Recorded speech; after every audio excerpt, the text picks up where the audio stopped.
कृषि एवं संबद्ध गतिविधियों का राज्य की अर्थव्यवस्था में 18.5% का योगदान है। भारत के आर्थिक विकास में हरियाणा के किसानों का योगदान सभी जानते हैं। हरियाणा एकमात्र ऐसा राज्य है जो किसानों को 14 फसलों के लिए न्यूनतम समर्थन मूल्य पर आश्वासन देता है। मुझे ये कहते हुए खुशी हो रही है कि मेरी फसल मेरा ब्यौरा पर 9 लाख से अधिक किसान नियमित रूप से पंजीकृत कराते हैं। मेरी फसल मेरा ब्यौरा को व्यापक रूप से अपनाने से राज्य के लिए मेरा पानी मेरी विरासत, धान की बीज से सीधी बिजाई के लिए वित्तीय सहायता, तिलहन और दलहनों को बढ़ावा देने और बाजार भाव न्यूनतम मूल्य से कम होने पर सहायता देने के लिए भावांतर भरपाई जैसी कई अनूठी पहल करना संभव हुआ है। खरीद प्रक्रिया को सुव्यवस्थित करने और सरकारी खरीद की मंजूरी के बाद 48 घंटे में भुगतान के अलावा किसानों को लाभ का सीधा हस्तांतरण सुनिश्चित करने में सक्षम रही है। पिछले 2 वर्षों में सरकार ने कृषि क्षेत्र में क्रियान्वित की जा रही विभिन्न योजनाओं के लिए 428 करोड़ रुपए के अलावा किसानों की फसलों की खरीद के 45,000 करोड़ रुपए से अधिक की राशि सीधे उनके खाते में जमा कराई है।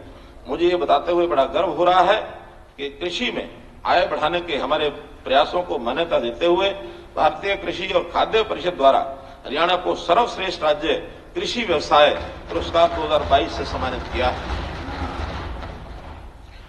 भारत सरकार के प्रस्ताव पर संयुक्त राष्ट्र संघ द्वारा वर्ष 2023 को अंतर्राष्ट्रीय मोटे अनाज वर्ष के रूप में मनाया जा रहा है।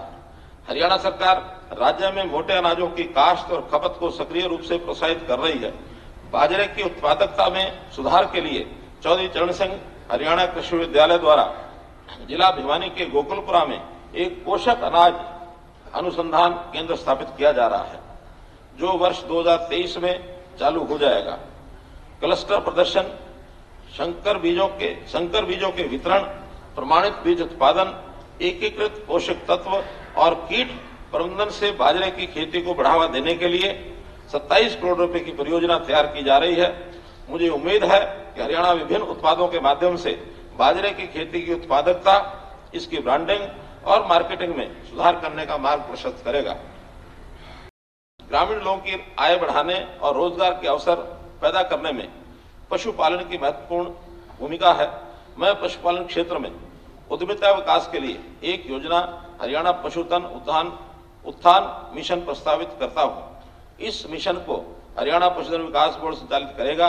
ये मिशन श्री विश्वकर्मा कौशल विश्वविद्यालय और लाजपत राय पशु चिकित्सा पशु विज्ञान विश्वविद्यालय के साथ मिलकर प्रशिक्षण प्रदान करेगा। पशुपालन को एक व्यवसाय के रूप में अपनाने के इच्छुक युवा उद्यमियों को सहायता प्रदान करेगा, चाहे मवेशी पालन, भेड़ बकरी और सुअर पालना हो। वर्तमान में राज्य में 7 पशु चिकित्सा पॉलिटेक्निक हैं, जो पशुओं को उन्नत पशु चिकित्सा देखभाल और उपचार प्रदान करते हैं। कुरुक्षेत्र पानीपत में 2 पॉलिटेक्निक निर्माणाधीन हैं और एक चरखी दादरी में बनाने की घोषणा की है। 4 अतिरिक्त पशु चिकित्सालय क्लिनिक के निर्माण का प्रस्ताव करता हूं, पलवल, फतेहाबाद, महेंद्रगढ़ और अंबाला में।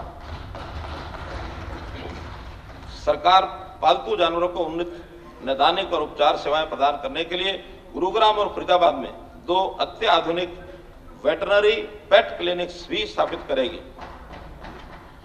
भिवानी जिले के सिवानी खंड की गढ़वा ग्राम पंचायत द्वारा उपलब्ध कराई गई जमीन पर एकीकृत aqua park centre of excellence स्थापित किया जाएगा।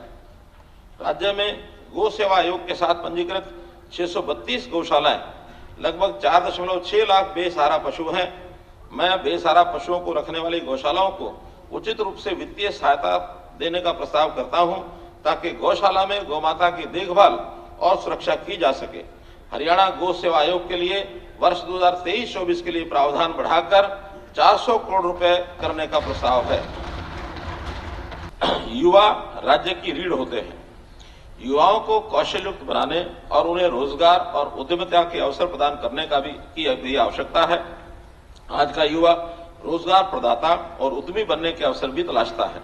इसी उद्देश्य के लिए हाल में युवा अधिकारिता और उद्यमिता विभाग का गठन किया गया है। निजी क्षेत्र में रोजगार के अवसर प्रदान कराने में युवाओं की रोजगार क्षमता और कुशलता को बढ़ाना एक बड़ी चुनौती है। मेरा उद्देश्य को प्राप्त करने के लिए HKRN श्री विश्वकर्मा कौशल विश्वविद्यालय और हरियाणा कौशल रोजगार निगम के माध्यम से रोजगार के लिए कौशल पर विशेष ध्यान देने का इरादा है।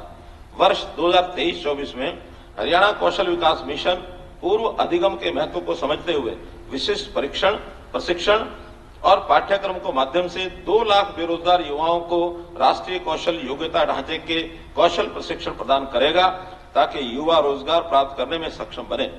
पारंपरिक नौकरियों के अलावा आधुनिक उद्योग से संबंधित नौकरियों के लिए और उभरती प्रौद्योगिकियों में कौशल प्रशिक्षण पर विशेष ध्यान दिया जाएगा। वृद्धों और अशक्तों की देखभाल करने वालों के रूप में नौकरी करने के इच्छुक युवाओं को एक विशेष प्रशिक्षण दिया जाएगा। वर्ष 2023-24 में 2 लाख युवाओं के कौशल प्रशिक्षण के लिए 250 करोड़ रुपए की राशि का प्रावधान करता हूं। यदि जरूरत पड़ी तो इस प्रस्तावित राशि के अतिरिक्त अलग से बजट प्रावधान किया जाएगा। युवाओं को स्टार्टअप स्थापित करने के लिए प्रोत्साहित करने तथा अपेक्षित कौशल, व्यक्तित्व और संचार कौशल के साथ युवाओं में उद्यमशीलता को बढ़ावा देने के लिए इंक्यूबेशन केंद्रों की स्थापना की जाएगी। बैंकों, वित्तीय संस्थानों और उद्यम पूंजी निधियों से ऋण की सुविधा भी उपलब्ध करवाई जाएगी। मैं बैंकों और वित्तीय संस्थानों के सहयोग से वेंचर कैपिटल फंड स्थापित करने का प्रस्ताव करता हूं, ताकि स्टार्टअप उद्यमियों में जो महिलाएं हैं या 1,80,000 रुपए तक की वार्षिक आय वाले परिवारों के लोग हैं या अनुसूचित जाति या पिछड़े वर्ग से संबंधित हैं को ऋण और इक्विटी के माध्यम से वित्तीय सहायता प्रदान की जाएगी। वेंचर कैपिटल फंड युवाओं को 5 करोड़ रुपए तक की लागत की परियोजनाओं में उद्यमी बनने में सहायता करेगा। इस उद्देश्य के लिए वेंचर कैपिटल फंड के लिए 200 करोड़ रुपए का कोष बनाया जाएगा। वेंचर कैपिटल फंड के लाभार्थियों को चयन सरकारी अधिकारियों की भागीदारी के साथ उद्योग और उद्यमिता के विशेषज्ञों के एक समूह द्वारा किया जाएगा। योजना के विवरण बाद में नोटिफाई किया जाएगा। राज्य के युवाओं को उनकी पूरी क्षमता का एहसास कराने के लिए एक व्यापक युवा नीति बनाई जाएगी, जिसमें युवा गतिविधियों का कैलेंडर, युवा मंडलों को मजबूत करना, नैतिकता और चरित्र निर्माण, व्यक्तित्व विकास, भाषा और संचार प्रशिक्षण के संबंधित कार्यक्रम शामिल होंगे।